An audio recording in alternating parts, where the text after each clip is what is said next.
নমস্কার, আমি তপন। আপনাদের দেখাচ্ছি 2025-এর দুর্গাপুজো। যে ঠাকুরটি আপনাদের সামনে আমি তুলে ধরছি, এটি আমাদের পলাশীপাড়ার তথা তেহট্ট মহকুমার সবথেকে বড় ঠাকুর, যেটা অভিযাত্রী ক্লাবে প্রতিষ্ঠিত হয়েছে বা হয়েছিল।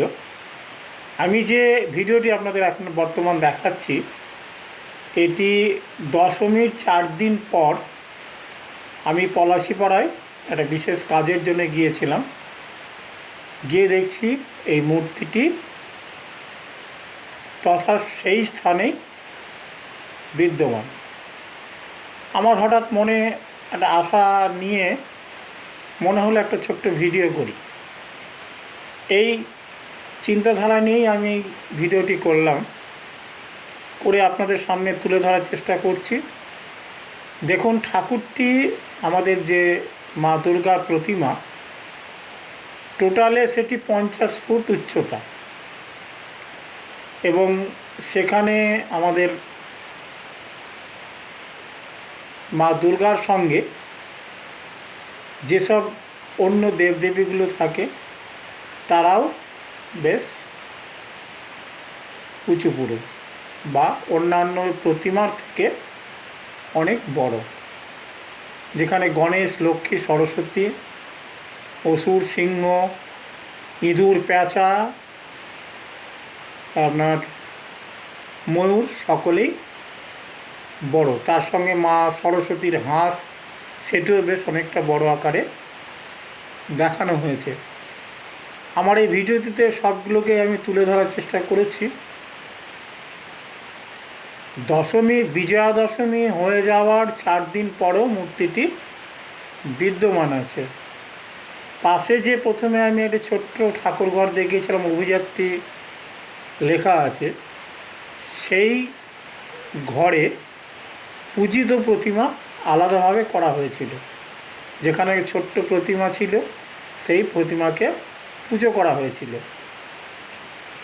আমরা হিন্দু শাস্ত্র মতে জানি যে পূজিত যে মূর্তি, সেটিকে নিয়ম মাফিক এবং সময় মতো বিসর্জন দিতে হয়। যার জন্যে আমাদের এই যে বড় যে প্রতিমাগুলো করা হয় বিভিন্ন জায়গায়, সেই প্রতিমার সঙ্গে ছোট প্রতিমা পূজিত হয়। এই বড় প্রতিমাগুলোকে আপনার নিয়ম মেনে পূজা করা হয় না। এগুলোকে আমাদের দৃশ্যমান করার জন্য, আমাদেরকে দেখানোর জন্য তৈরি করা হয়। এখানে দেখুন, অসুর, সিংহ সকলেই আকৃতি অনেকটা বড়। এত সুন্দর যে কারুকার্য, প্রচণ্ড। আমাদের এবার দুর্গাপুজোয় প্রচণ্ড বৃষ্টি প্রতিদিনই হয়েছে প্রায়। তার প্রমাণ এই মাঠে আমি কিছুটা দেখাবো। এই মূর্তি দেখানোর পরে মাঠে পুরো একটা ঘাসে, খেলার মাঠ, সেখানে দুব্র ঘাসে ভর্তি ছিল। পদপৃষ্ঠে সেটি,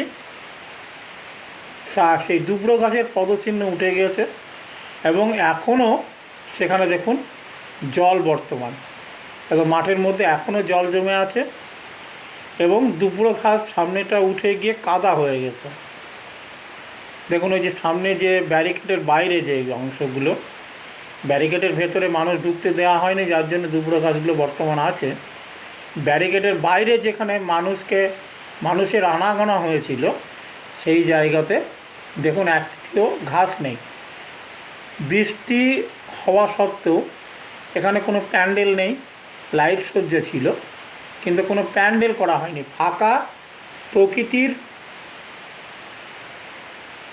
মধ্যে এই দুর্গা মূর্তিটি তৈরি করা হয়েছে। দেখুন, বৃষ্টিতেও এর কোনো, দশমীর 4 দিন পরেও একদম রং চকচক করছে, কোনো জায়গায় কোনোরূপ কোনো ক্ষতি হয়নি।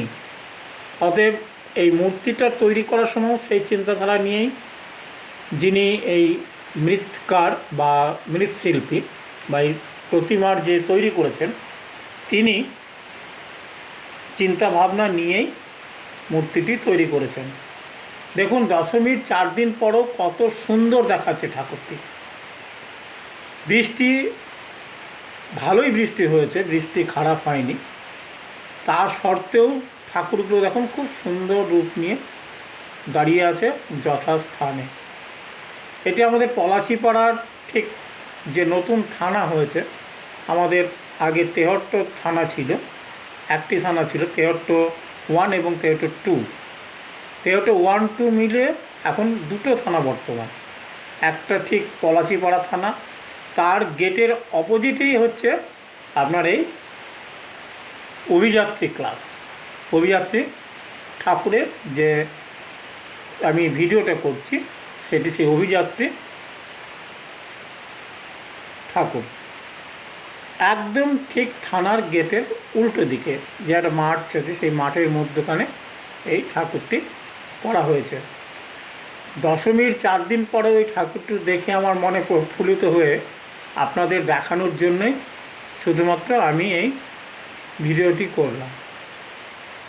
ভালো হলে অবশ্যই আপনারা আমাকে আরও নতুন ভিডিও করতে সাহায্য করবেন, সকলেই আনন্দ পাবেন। যদি আপনারা বা আপনাদের ভালো লাগে তবেই আমার ভিডিও করা সার্থক হবে এবং আবারও আমি পরবর্তীকালে এই ধরনের ভিডিও করে আপনার